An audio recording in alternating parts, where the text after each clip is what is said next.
Hi everyone, it's Oracle Anie. In this video, I'm trying something new. I'm going to share with you a secret Major Arcana tarot spread that you can use for very accurate guidance readings, okay?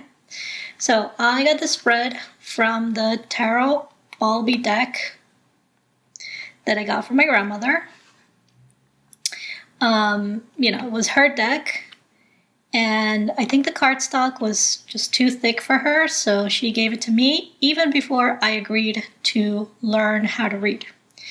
So I'm going to show you how to set up the spread, and then I'll give you a sample reading at the end.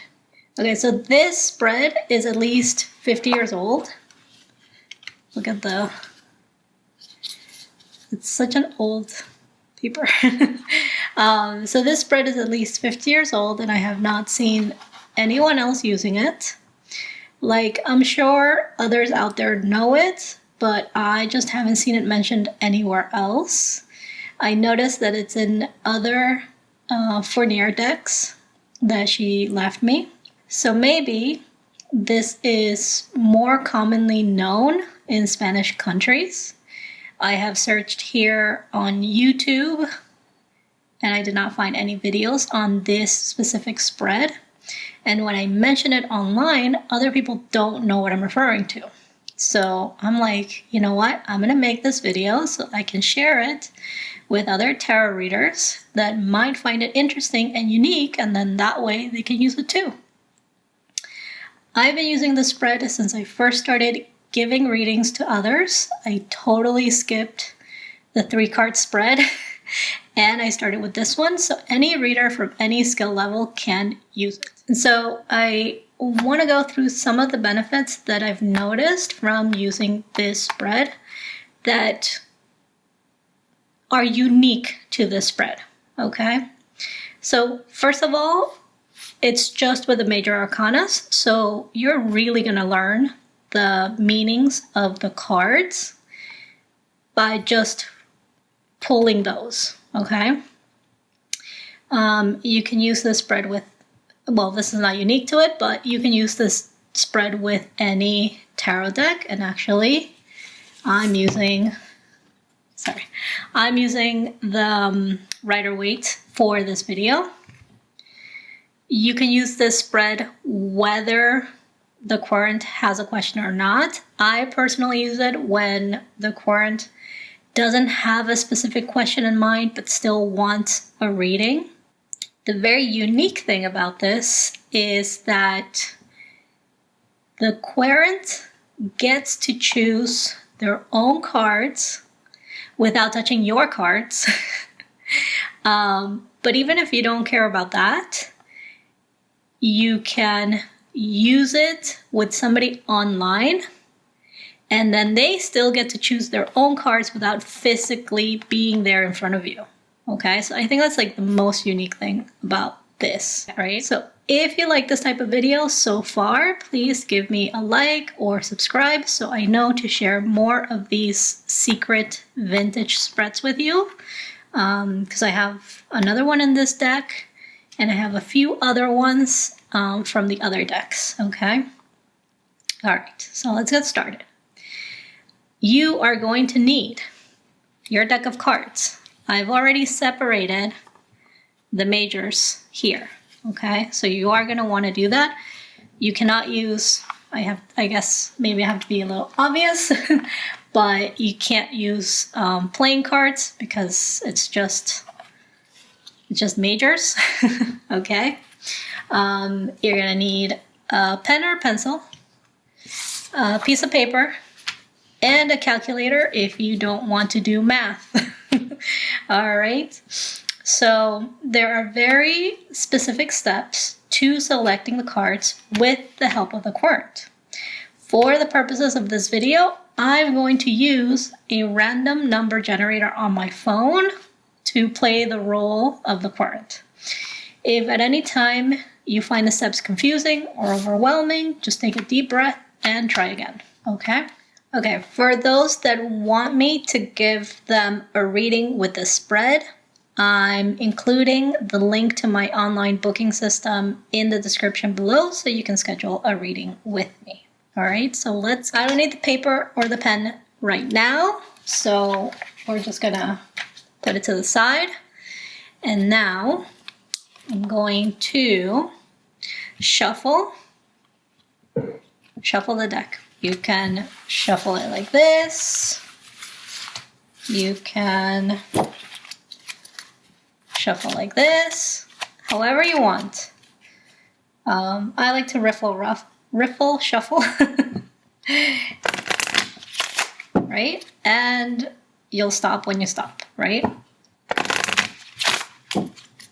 Okay. Where do I want to place them? I guess here. Okay. So I've set up the number generator on my phone, and we're gonna pick 5 cards, right? But this is the way, these are the instructions, okay? So you're gonna ask the querent to give you one number between 1 and 22. So I'm gonna say generate, and it's gonna say 4, okay? For this example, I'm gonna have 4. So you take your deck and you count 1, 2, 3, 4, and this is your first card. Okay?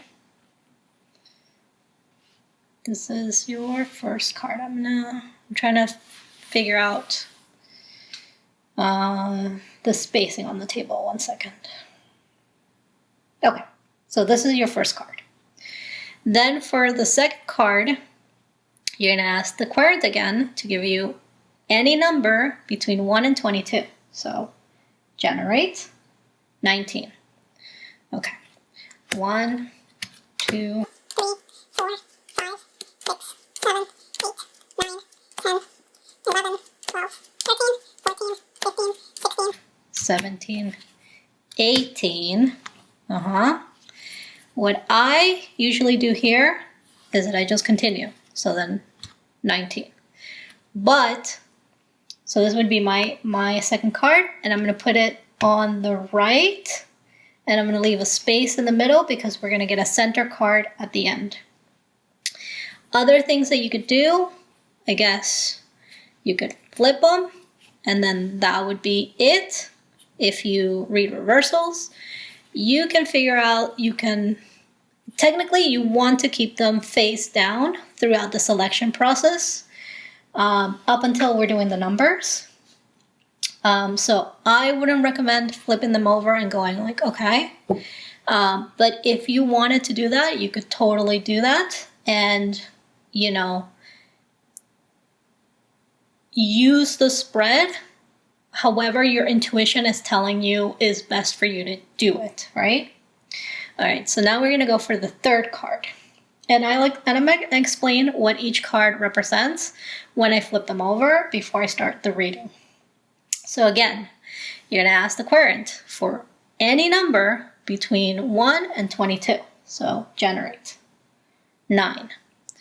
1, 2, 3, 4, 5, 6, 7, 8, 9. That's your third card, okay? Now, this is where things change. Because for the fourth card, you're going to ask the querent for one card for any number between 1 and 19. I'm going to change that here. I'm going to say generate 15. Okay. 1, 2, 3, 4, 5, 6, 7, 8, 9, 10, 11, 12, 13, 14, 15. That's your fourth card. Okay? Now things change again. Pay attention. So now you're going to flip them all over. Okay? And you're going to write down all the numbers on the cards on your piece of paper. Okay? So we have the devil, which is 15. We have the world, which is 21. We have the tower, which is 16. And we have the star, which is 17. Okay? So I'll just show you. You have your math right there. And you're going to add up the numbers. Okay, we don't need the generator anymore. All right. So you're going to add up the numbers, and then you're going to reduce it to a single digit. And then 1 plus 6 equals 7. So we're going to go and take the 7th card. 1, 2, 3, 4, 5, 6, 7. And this is going to be your center card. So at this point, I'm going to put these away. All right. So now let's go through what each card represents, and I can put them closer to the camera now. If you don't read reversals, you can flip them right side up. I read reversals even with this spread, so I'm going to leave them like this. The first card right here signifies what is right about the situation. What is the matter? Like, what is the matter here? What worries the querent? What the querent is encouraged to keep doing or focusing on. And it could even be a helpful person. And I mean, we have the devil card, so that's going to be a very interesting reading. Okay? And then card 2, which is this one right here, signifies what is or will be wrong about the situation, what the querent should avoid doing. It could also be a challenge that they're going to face, or it could be a dangerous situation, or even enemies, okay? The third card signifies what is the correct judgment to have about the situation. It highlights the road that the querent should take or try to resolve, okay? The fourth card is the solution or the potential outcome of following the guidance of the rest of the cards. And then the fifth card is a summary of the querent themselves and what they're worried about when it comes to the situation, right? Like, what is the most important thing that they are worried about when it comes to this, whatever is on their mind, if they don't have a question, or if they do have a question, then what matters to them the most about that question or that situation that they're asking about. Okay, so let's do a sample reading. So I would say that this querent is most worried about speaking up, about opening themselves up and saying what they are, what they know, what they're hiding, any secrets. Maybe it's like a little bit of a vulnerability, like a vulnerability where they're just kind of like afraid of opening up, right? But they also would like to do it. So, okay. So what this card here, right?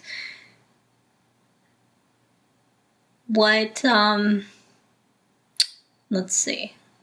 I'm kind of getting that, like, obviously the devil would be something that worries them, because, so the way that I would say is like, okay, you're worried that if you say something or if you open up about some secret that you have, that you are going to feel like now you're committed to something and you're not going to be able to pick up and leave. That you're not, like, once you say something, it shows a commitment that maybe you're scared to make, right? And in the second position with the Tower, you know, it's like, okay, what should you avoid doing? Or any challenges that are coming up? Well, I would say you should avoid blowing up your life, right? And saying something like, I don't want to do this commitment, I'm going to call it off, right? And kind of like throw everybody for a loop and say, you know, F this, and kind of like destroy everything, right? You don't want to do that. However, if you're not thinking about doing that, you should be aware that that may happen as a challenge in the speaking up and the becoming vulnerable, right? So I would say, yeah, very much this Querent is worried about a commitment and the feeling of it being such a long-term situation, okay? So here's the judgment, right? The judgment, or what the Querent should try to resolve, is any cycles that they haven't finished, right? So it's almost like, okay, so this could be a situation where the person wants to tell somebody else that they're attracted to them and that they want to be with them, but meanwhile, they have another relationship going, right? And the Tower here is saying, you know, I would say something like, okay, don't just try to cheat on your partner and kind of cause a bigger mess, right? Try to get a divorce before you make another commitment.